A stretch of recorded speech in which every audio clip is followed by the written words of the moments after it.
Hola, mi nombre es José Danilo García Hernández. Vamos a hablar del tema célula.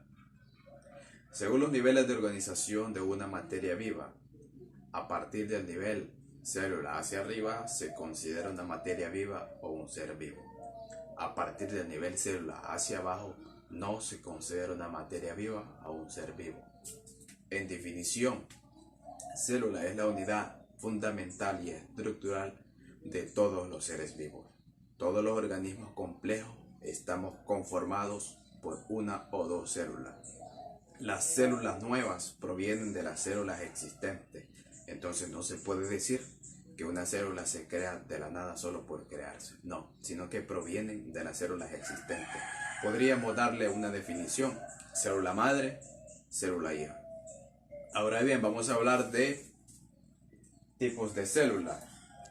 En los tipos de células, en cuanto a su estructura y forma, no todas son iguales. En su estructura, forma cambian, pero tienen especificaciones que ya son predeterminadas por ellas y cada una de ellas hace una función. Es verdad que algunas células, por tener más orgánulos, son un poco más complejas y tienen en definición hacer su función. Pero hablando de los tipos de células, tenemos célula eucariota. En la célula eucariota podemos encontrar un núcleo definido.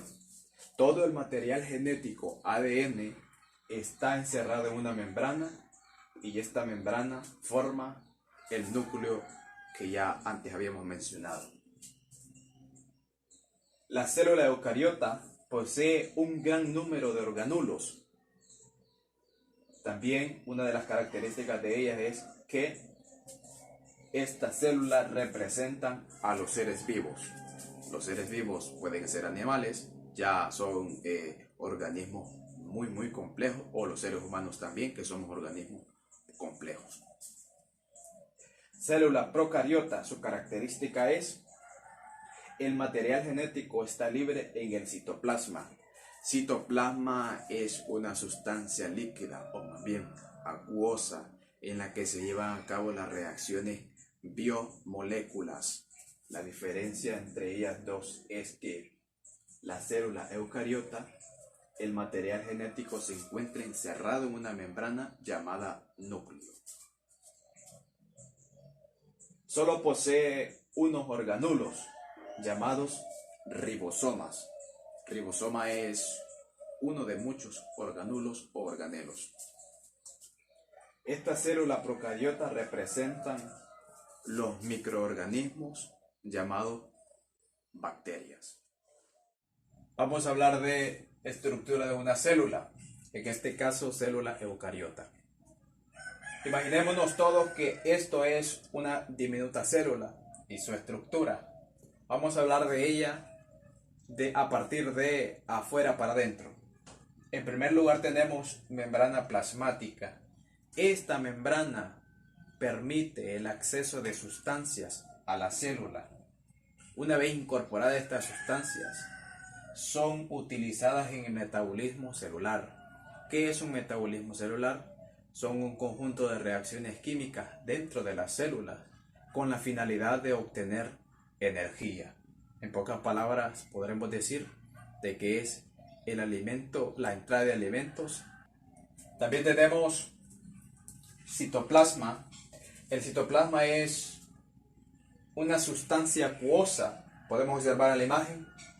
Es todo esto acuosa que se encuentra dentro de la célula.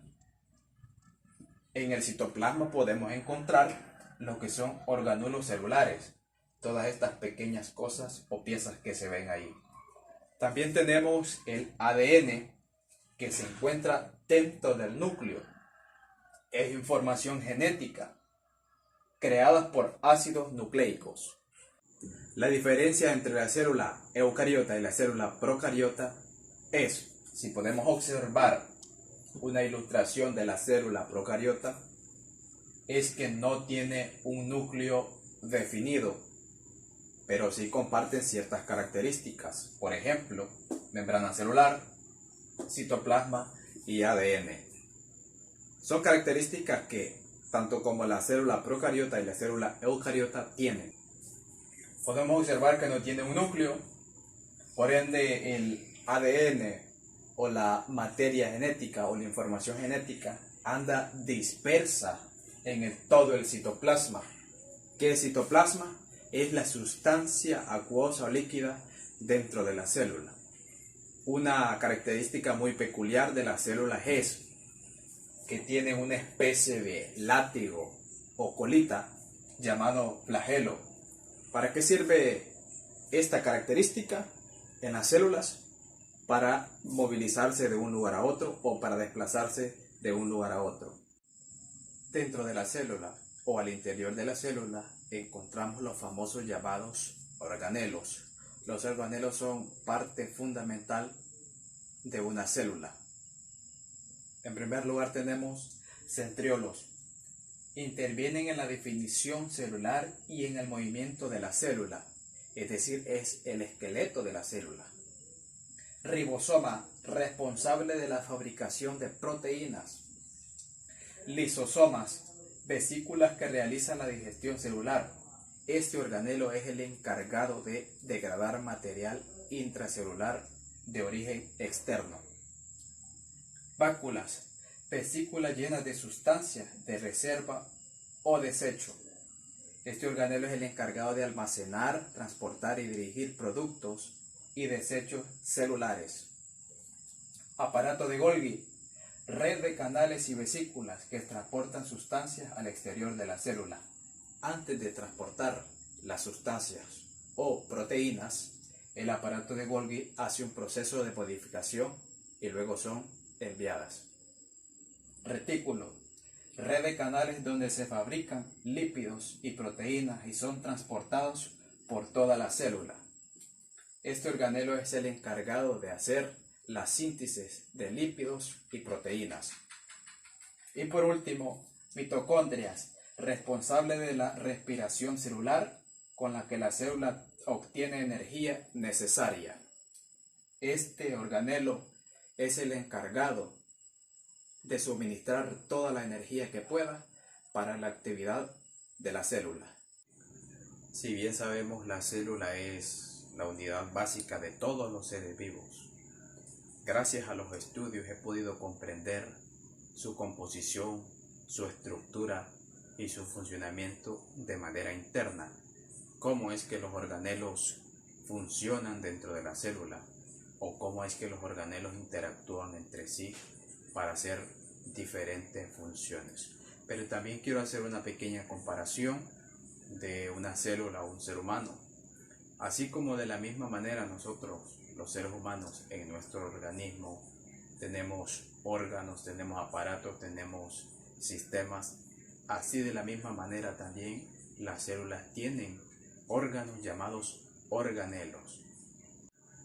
Esta ha sido mi participación y muchas gracias.